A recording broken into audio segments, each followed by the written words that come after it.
दमाद के बारे में, और साथ ही साथ मैं बच्चों की एक खास बात आपसे बताने जा रहा हूं, विशेषकर उन बच्चों की बात जिन बच्चों में जिद बहुत है। उसे कंट्रोल करने का गुरुमंत्र मैं आज आपको देना चाहता हूं। बेटी दमाद के रिश्ते भी बहुत महत्वपूर्ण है, लेकिन खटाई में पड़ते जा रहे हैं। आए दिन कोई ना कोई समस्या दमाद की ओर से भी और दमाद के सास ससुर की तरफ से भी। तो इन रिश्तों को कैसे मजबूत करें। साथ ही साथ मैं ये भी बात करना चाहता हूं कि बहुत सारे घरों में ऐसा सोचा जाता है, खासतौर से व्यापार के लिए, कि साले बहनोई साथ साथ व्यापार कर लें, या साली जीजा साथ साथ व्यापार कर लें। ये व्यापार कहां तक उचित है कि नहीं करना चाहिए, इसके बारे में भी मैं आपसे चर्चा करूंगा। और ये मैं आपको हाथ पर बताऊंगा कि आपको अच्छा दामाद मिलेगा या ऐसा दामाद मिलेगा जिसके साथ आपको कुछ उपाय करते हुए अच्छे बने रहना पड़ेगा, तभी रिश्ते निभेंगे। आइए बातचीत का सिलसिला करते हैं शुरू। दामाद का रिश्ता ऐसा हो गया है जैसे एक मुहावरा बन गया, तुम नाराज रहते हो, रूठे रहते हो, हर वक्त गुस्सा कर सकते हो, तुम दामादगिरी क्यों दिखाते रहते हो। ऐसा करके मुहावरा बन गया ये रिश्ता।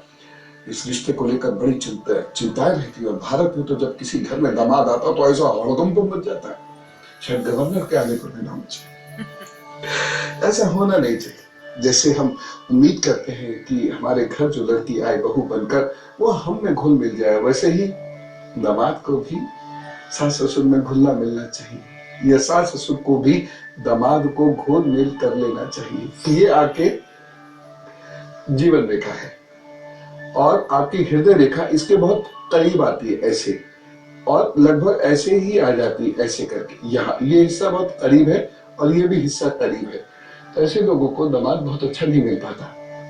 ठीक, अगर ये रेखा ऐसे आ रही है, ये देखिए ये रेखा ऐसे आ रही है, यहां से यूं, यानी यहां भी गैप ज्यादा है, यहां भी गैप ज्यादा है, तो ऐसे लोग सामान्यतः अच्छा दामाद पाते हैं। और अगर उनके दामाद बहुत अच्छे नहीं भी होते तो उनका अपना व्यवहार इतना अच्छा होता है कि दामाद उनमें घुल मिल जाते हैं। वैसे एक चीज तो है, थोड़ा सा प्रैक्टिकल होकर अगर हम देखें तो लड़कियां जितनी आसानी से अपने आप को कहीं भी एडजस्ट कर लेती हैं, पुरुष उतनी आसानी से नहीं कर पाते। उन्हें थोड़ा वक्त ज्यादा चाहिए होता है और ईगोज भी ज्यादा होती है। एक चीज यहाँ देखिए, यदि किसी के खासतौर से माँ के हाथ में, माएँ देखी ये चीज यहाँ पर है, और यहाँ ये पतली पतली सी रेखा यहाँ आ रही है। ये बहुत गौर से देखना पड़ेगा, चश्मा लगा के, ये लेंस लगा के, ये बहुत पतली पतली सी रेखा यहाँ आ रही है और यहाँ कहीं कट जा रही है।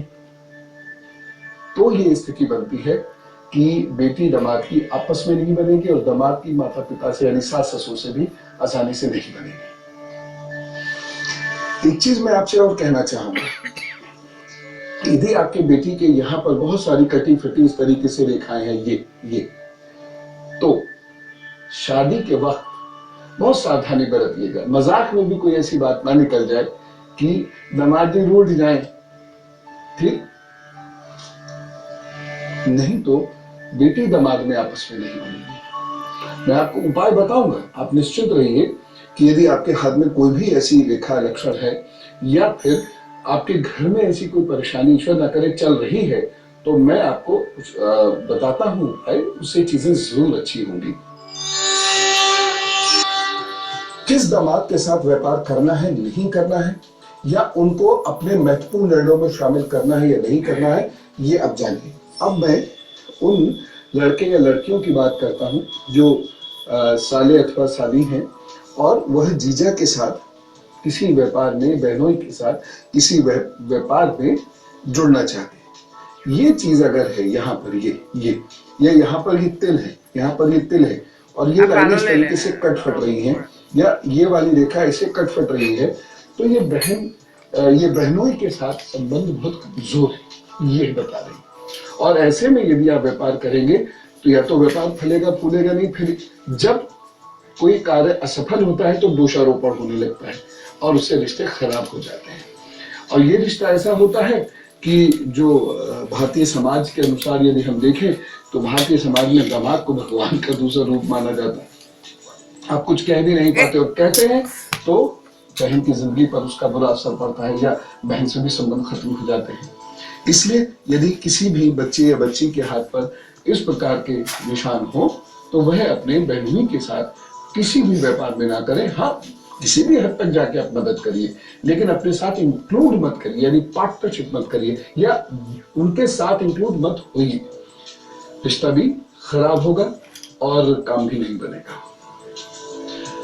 अब जिन घरों में परेशानियां हैं वो करें क्या? जिन घरों में ये रिश्ता कमजोर हो रहा है वो करें क्या? अभी बताता हूं। अब कुछ उपाय मैं आपको बताता हूं, उसको जरा ध्यान से सुन लीजिए, समझ लीजिए और उसके बाद फिर हम आगे की बातचीत करेंगे। अब इस बात को ध्यान से देखिए, यहां पर अगर कटी पटी रेखाएं हैं या ये वाली रेखाएं जो मैंने अभी बताई, ये ऐसे ऐसे है, या माँ के हाथ में इस प्रकार से ये रेखाएं कटी हुई है यहाँ पर, तो दामाद से संबंध डिस्टर्ब होने के संकेत हैं और इसमें आपको बहुत केयरफुल रहना होगा। या फिर आपकी ये उंगली यहाँ से मुड़ जाती है आगे की ओर, यहाँ से मतलब बीच से आगे की ओर मुड़ती है, ये भी इस बात के संकेत है कि बेटी के पति यानी आपके दामाद, उसका सुख आपके जीवन में नहीं है। अगर ईश्वर न करे कहीं कोई समस्याएं चल रही हों तो 2 उपाय करना जरूर शुरू कर दीजिए। पहला उपाय, ऐसे घर से चींटियों को दाना या आटा या चावल, मिश्री, चीनी, कुछ भी, वह अवश्य निकलनी चाहिए, यानी डाल दें, कहीं बाहर जाए डाल दें। दूसरा उपाय जो ऐसे लोगों को करना चाहिए वो ये है, वर्ष में एक बार किसी बुधवार को बकरी खरीद कर दान कर दीजिए ऐसे व्यक्ति को जो बकरी को पाले। ठीक, तो इन दोनों उपायों से चीजें निश्चित रूप से बेहतर होंगी। एक छोटा सा व्यवहारिक उपाय, जबकि आप तो सब जानते हैं, फिर भी मैं ऐसी कह रहा हूं, बेटी के मामले को लेकर बहुत ज्यादा पैनिक में मत आइए। कोशिश ये कीजिए कि वह दोनों अपने आप उनके इश्यूज को सॉल्व कर लें। देखिए, हालात बहुत बदल चुके हैं। हम बेटी के लिए जब रिश्ता आता है तो उसे पार्टी कहते हैं, पार्टी आइए, या बेटे के लिए जब रिश्ता आता है तो कहते हैं पार्टी आइए। ऑब्वियसली वहां उतना प्यार तो नहीं होगा क्योंकि वो तो पार्टी है, वहां स्टेटस इन्वॉल्व है, वहां प्यार इन्वॉल्व ही नहीं है। रिश्ते वैसे भी कमजोर हो रहे हैं और रिश्तों में स्वार्थ बहुत है और महत्वाकांक्षाओं की वजह से भी रिश्ते कमजोर हैं। इन सब चीजों को देखते हुए मेरी सलाह, और अब गुरु मंत्र में मैं आपको एक बड़ी खास पेरेंटिंग टिप दे रहा हूं, यानी यदि आपका बच्चा जिद्दी है तो उसे कैसे कंट्रोल करें। पहली चीज, बहुत जिद्दी बच्चा है तो उसकी जिद नहीं मानिए। दूसरी चीज ये जरूर देखिए क्या जिद में वो बहुत चीखता है। अगर वो बहुत चीखता है तो उसको अनंत मूल की जड़ लाल धागे में बांधकर उसके गले में मंगलवार को पहना दीजिए। और जिद करते हुए यदि वो रोता है तो उसको एक चांदी की चेन जरूर पहना दीजिए। अगर जब वो स्कूल जाए तो उतार ले बेशक, उसके बाद आए तो उसको पहना दे। और इस बच्चे को आपको जल बहुत पिलाना है और इसे हमेशा प्यार से समझाना है कि ये जिद गलत है। लेकिन जिस वक्त बच्चा बहुत जिद करे उस वक्त उसकी जिद पूरी मत कीजिएगा, कुछ समय के बाद कर दीजिएगा। यदि वह इतना जिद करता है कि मारपीट तक पर उतार हुआ या चीजों को तोड़ने फोड़ने लगता है, तो ऐसे में उस बच्चे के मन मस्तिष्क पर नजर रखना बहुत आवश्यक है।